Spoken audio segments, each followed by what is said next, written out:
Sa number 3, pagpangsikop sa mga badjao sa dalanon pati ng mga menor de edad nga nagapangaroling suguran na sang DSSD.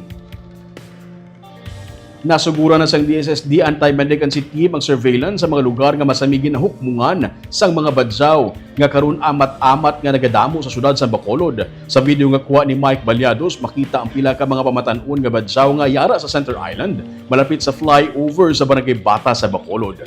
Gisiling ni DSSD OIC Alma Agostilo na tumod na nila ang pila ka mga lugar nga ginatiniran sa mga badjao kag mga minor de edad nga masami nagapangaroling sa karsada.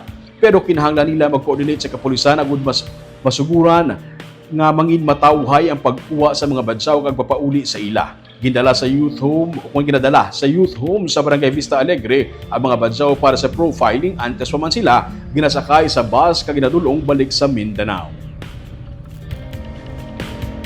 Ang surveillance motor lang anay kay iba may mga motor para ma-check namon kung liit. And then, ako na pag ano na kaya bala mo kung may salakyan gani,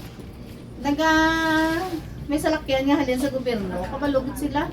So ang gabalik-balik na din yung mga badjaws, may mga record ka lagi sa amon na. Pero even if siguro naka-sign sila todo agreement or something, hindi ta managapon maibitar nga mga kadto, balikan sila yan.